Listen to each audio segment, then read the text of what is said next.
के साथ ही झारखंड की सियासत संथाल पर फोकस हो गई है। जी हां, पीएम के दौरे से उत्साहित बीजेपी ऑपरेशन संथाल और कोल्हान में जुट गई है, लेकिन सत्ताधारी जेएमएम और कांग्रेस ने दावा किया कि बीजेपी अपने मिशन में कामयाब नहीं होगी। एक रिपोर्ट आपको दिखा रहे हैं।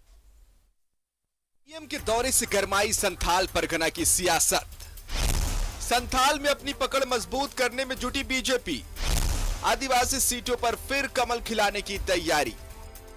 झारखंड में सत्ता का रास्ता संथाल और कोल्हान से होकर गुजरता है, यानी सत्ता पर काबिज होना है तो संथाल और कोल्हान में फतह हासिल करनी होगी। यही वजह है कि पीएम के दौरे से उत्साहित बीजेपी अब मिशन संथाल में जुट गई है। पीएम के कार्यक्रम के बाद भी पार्टी के बड़े नेता संथाल में डटे हैं।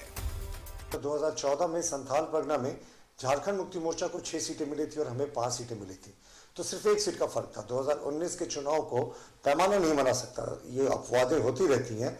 तो आदिवासियों के बीच में हमारी अच्छी पैठ थी पहले भी, और एक इलेक्शन से आप किसी चीज को जज नहीं कर सकते। हाँ, हमारा जरूर फोकस रहा है कि देश की 10% आबादी जो विकास के से मीलों दूर थी उसको मुख्य धारा में जोड़े, और प्रधानमंत्री जी के विकास के फोकस को इसी लिहाज से देखना चाहिए।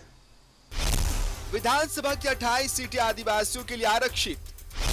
संथाल और कोल्हान में ज्यादातर एसटी आरक्षित सीटें। संथाल और कोल्हान में रहा है जेएमएम का दबदबा। इन 28 सीटों में से 26 सीटों पर गठबंधन का कब्जा। संथाल परगना और कोल्हान में लोकसभा की है 5 सीटें। ऐसे में बीजेपी आदिवासी वोटरों को साधने में जुटी है। पीएम मोदी ने संथाल परगना के लिए खजाना खोल दिया है, करोड़ों की योजनाओं की सौगात दी है। वहीं पार्टी के नेता संथाल और कोल्हान में कैंप कर आदिवासियों को साधने में जुटे हैं। लेकिन जेएमएम और कांग्रेस ने दावा किया है कि बीजेपी अपने मिशन में कामयाब नहीं होगी। जेएमएम ने उम्मीद जाहिर की है कि आगे भी कोल्हान और संथाल के लोगों का समर्थन पार्टी को मिलता रहेगा।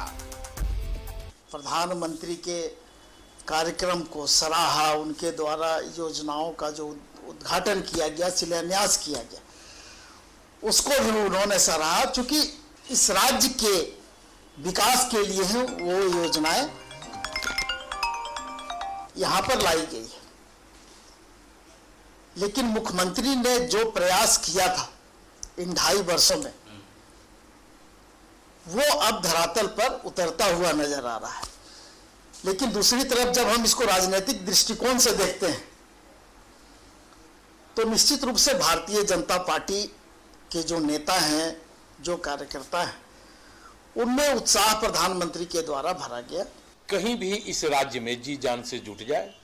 राज्य की जनता जिस प्रकार महंगाई से त्रस्त है, राज्य के युवा जिस प्रकार बेरोजगारी का दंश झेल रहे हैं, प्रधानमंत्री जी का और भारतीय जनता पार्टी का यहाँ कोई दाल गलने वाला नहीं है। जनता पूरी तरह रिजेक्ट कर दी है इस राज्य से, और अब जनता यह मन बना ली है कि भारतीय जनता पार्टी को 2024 में पूरी तरह देश से भी रिजेक्ट करने का काम करेगी। और इसका आगाज मांडर के चुनाव से झारखंड की जनता, मांडर की जनता ने देने का काम किया है। झारखंड में आदिवासी वोटर्स को साधे बिना सत्ता पर काबिज होना टेढ़ी खीर है। अब तक के राजनीतिक इतिहास को देखें तो इन दोनों प्रमंडल पर जिन्होंने फतह हासिल किया वो सत्ता तक पहुंचा, जिसे यहाँ मात मिली वो सत्ता से दूर हुआ। लिहाजा जेएमएम के साथ बीजेपी का भी फोकस संथाल और कोल्हान पर है। न्यूज़ 11 भारत के लिए रांची से राकेश कुमार की रिपोर्ट।